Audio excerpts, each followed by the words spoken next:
Let's get right to some of the specific issues. The FBI reported 300 refugees admitted to the United States are currently under investigation for potential terrorist activity. How many of those 300 are from those 6 Muslim-majority countries on this list? Well, you've heard this before, Wolf. I mean, things that are under investigation, particularly the FBI at the level at which they investigate, not a lot is shared until those investigations are complete and then passed down to the relevant agency to deal with. So I don't know how many are from those 6. Is this new intelligence that you've gotten since 6 weeks ago when you originally released your initial ban? A number of weeks ago, this was intelligence that was law enforcement classified. Now it's not.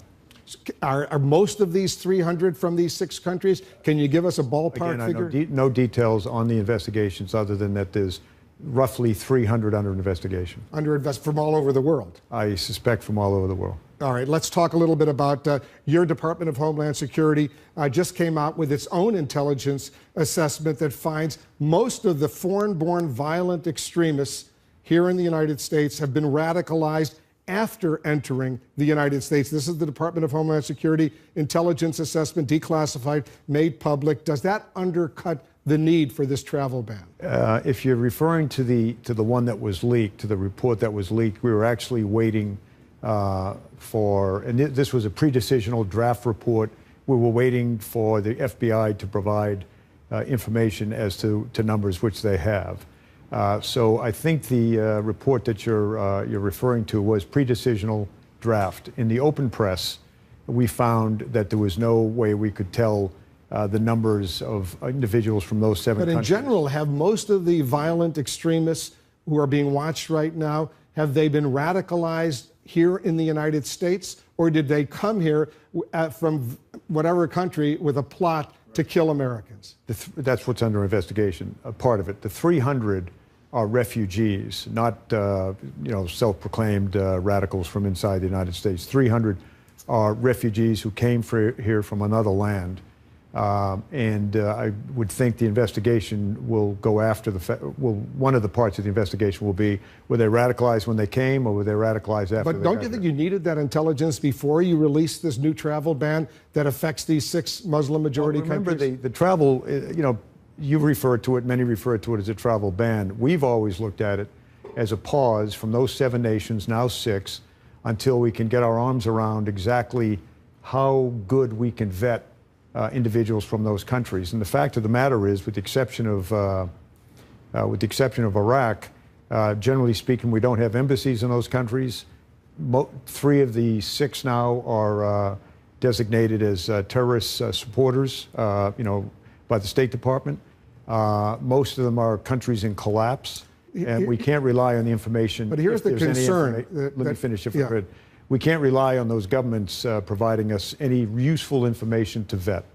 Here's the concern that a travel ban like this, involving these 6 Muslim-majority countries, will be fodder for ISIS, Al-Qaeda to recruit new terrorists. Just to remind, the 7, now 6, were the exact same countries that the United States Congress was concerned with and put on their list.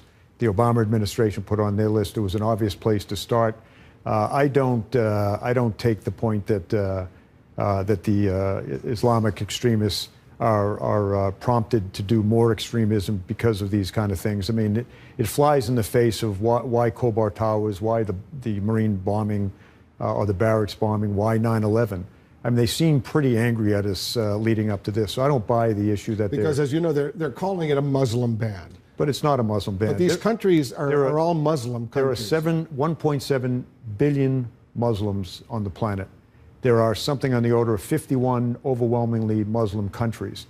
We had 7, now 6, to the tune of maybe a couple of 100 million predominantly Muslims that were put on the list. And it's a pause as we look at ways that we can better vet these countries. And these countries represent 6 or 7 that we knew about.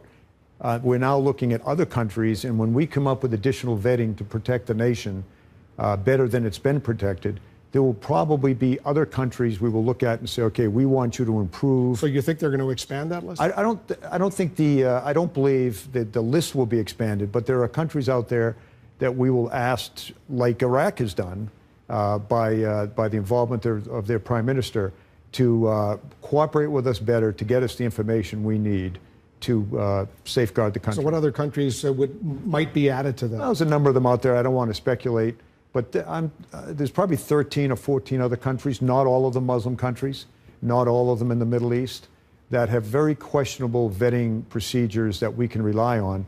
And then if we overlay additional vetting procedures, the chances are those countries, there will be minimum citizens from those countries that visit our country.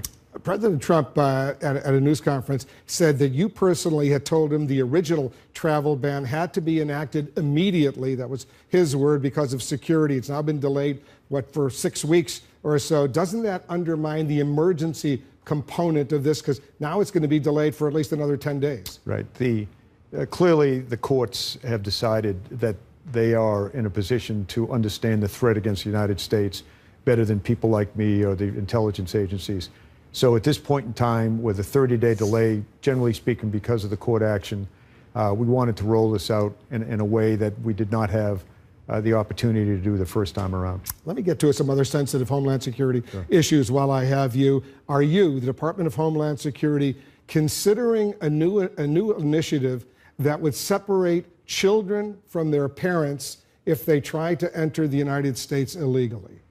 Let me start by saying I would do almost anything to deter the people from Central America to getting on this very, very dangerous network that brings them up through Mexico into the United States. And I would underline that the Mexicans are after this network in the same way we are. It's extremely dangerous. I wouldn't say 100%, but certainly in the high 90%, and this is by the social service organizations that inform me from Central America that the vast majority of the young women, all women, are sexually abused along this trip. But my point is... Let me just be precise. Right. If you get some young kids who are managed to sneak into the United States with their parents, are Department of Homeland Security personnel going to separate the children from their moms and dads? We have tremendous experience in dealing with unaccompanied minors. We turn them over to HHS, and they do a very, very good job of either putting them in kind of foster care or linking them up with parents or family members in the United States. Yes, I am considering, in order to deter more movement along this terribly dangerous network, I am considering exactly that. They will be well cared for as we deal with their parents. But you understand how that looks to the average person who is, It's more important to me, Wolf, to try to keep people off of this awful network. Hovering over our discussion right now is the big headline of the day, this amazing charge from the President of the United States that President Obama personally ordered a surveillance of Trump Tower in New York during the campaign. Now, you're privy to sensitive information. Are you familiar with that? Do you believe that? You've worked with both of these presidents. I don't know anything about it other than when I was sitting in the off studio here watching CNN. If the President of the United States said that, he's got his reasons to say it. He's got some convincing evidence that took place. What possibly could that convincing evidence be? I don't pretend to even guess as to what the motivation may have been for the previous administration to do something like that. You work closely with the FBI Director James Comey, and he's my friend. He's your friend. You have confidence in him. I do have confidence. According to a source very close, he's incredulous how President Trump could make this accusation against President Obama. With due respect to sources, I have been wronged so many times in the last 6-7 weeks as the Secretary of Homeland Security by sources that were dead wrong. I'm not suggesting in this case, but that were dead wrong. I don't go much on single sources anymore.